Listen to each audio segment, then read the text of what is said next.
Hi viewers, welcome to multi info Tamil. திருமணங்களில் அம்மி மிதிச்சு அருந்ததி பார்க்குறதுங்கிறது சடங்கு முக்கிய பங்கு வகிக்குது. வடக்கு வானத்தில் 7 நட்சத்திரங்கள் இருக்குது. இதை சப்த ரிஷி மண்டலம் அப்படின்னு சொல்கிறாங்க. இதில் ஒரு நட்சத்திரம் தான் அருந்ததி. இவங்க வசிஷ்ட மகரிஷியோடைய மனைவி. வேத காலத்தில் வாழ்ந்த பெண்ணாக இருந்தாலும் இன்றைக்கும் நம்ம இவங்கள நினச்சி பார்க்குறோம், பெருமையாக பேசுகிறோம். இவங்கள பார்த்துட்டு தான் திருமண வாழ்க்கையே ஆரம்பிக்கணுங்கிற அளவுக்கு ஒரு சடங்கு வச்சுருக்கோன்னா இவ்வளோ முக்கியத்துவம் இருக்க காரணம் என்னன்னு தெரியுமா? அதை தான் இன்னைக்கு வீடியோவில் நம்ம பார்க்க போகிறோம். நம்ம இன்னைக்கு பார்க்க போகிறது அருந்ததியின் கதை. வீடியோக்குள்ளே போகலாமா? சப்த மகரிஷிகளில் ஒருத்தர் தான் வசிஷ்டர்.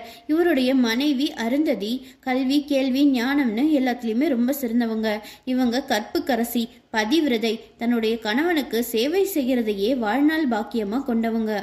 ஒரு நாள் வசிஷ்டர் தன்னுடைய முன்னோர்களுக்கு திதி கொடுக்கணும்னு முடிவு பண்றாரு. அதற்காக விருந்துக்கு விஸ்வாமித்திரரை அழைக்கிறாரு.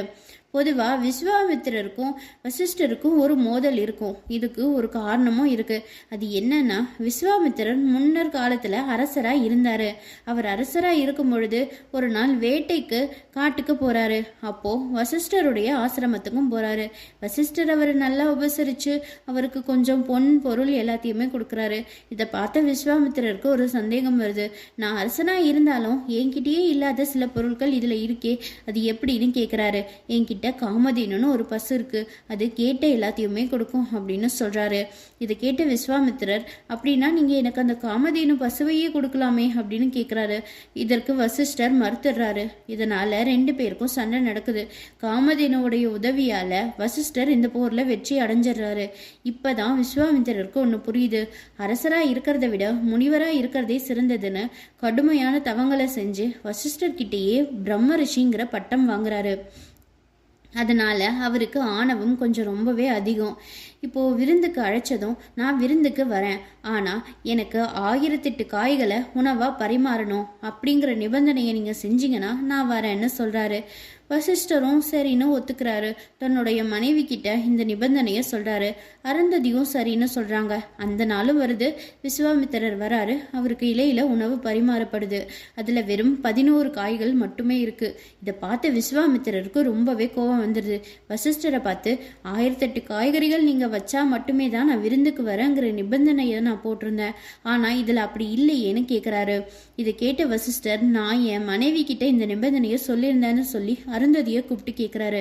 அருந்ததி புன்னகையோட விஸ்வாமித்திரரை பார்த்து, உங்க இலையில 1008 காய்கறிகள் வச்சிருக்கு, இது முன்னோர்களுக்கு படைக்கிற படையல். இதுல வச்சிருக்கிற பாகற்காய் 100 காய்களுக்கு சமம், பிரண்டை துவையல் 300 காய்களுக்கு சமம், பலா 600 காய்களுக்கு சமம், 1000 காய்கள், மீதமுள்ள 8 காய்களையும் சேர்த்து 1008 காய்கள் இருக்கு. இது வேதத்திலையும் சொல்லி இருக்குன்னு சொல்றாங்க. இப்பதான் விஸ்வாமித்திரருக்கு தான் ஆணவத்தினால செஞ்ச தவறு புரியுது. அருந்ததியோடைய சமயோஜித புத்தியை பாராட்டி அவங்கள வாழ்த்திட்டும் போறாரு.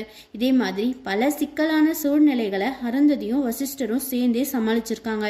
இவங்க இப்ப வானத்துல நட்சத்திரமா இருக்காங்க.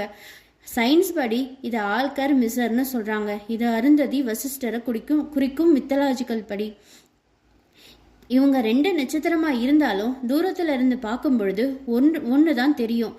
அதனால தான் இதே மாதிரி திருமணமானவங்களும் இதுக்கப்புறம் தனக்கு வரக்கூடிய இன்ப துன்பம், கஷ்ட நஷ்டங்கள், அது மட்டும் இல்லாமல் எண்ணம் செயல்னு எல்லாத்துலேயுமே ஒன்றா இருக்கணுங்கிறத வலியுறுத்துறதுக்காகவும் பெண்கள் அருந்ததி மாதிரி கற்புக்கரசியாகவும் அறிவு திறனோடையும் இருந்து தங்களுடைய குடும்பத்துக்கு பெருமை சேர்க்கணுங்கிறதையும் வலியுறுத்துறதுக்காக தான் திருமணமானவங்களை இந்த நட்சத்திரத்தை பார்த்துட்டு வாழ்க்கையை ஆரம்பிக்க சொல்கிறாங்க.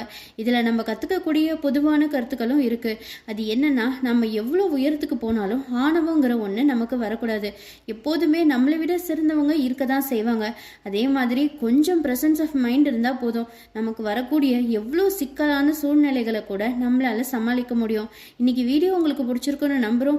வீடியோக்கு லைக் பண்ணுங்க, கமெண்ட் பண்ணுங்க, உங்க ஃப்ரெண்ட்ஸ் அண்ட் ஃபேமிலிக்கு ஷேர் பண்ணுங்க. மறக்காம மல்டி இன்ஃபோ தமிழ் சப்ஸ்கிரைப் பண்ணுங்க. தேங்க்யூ.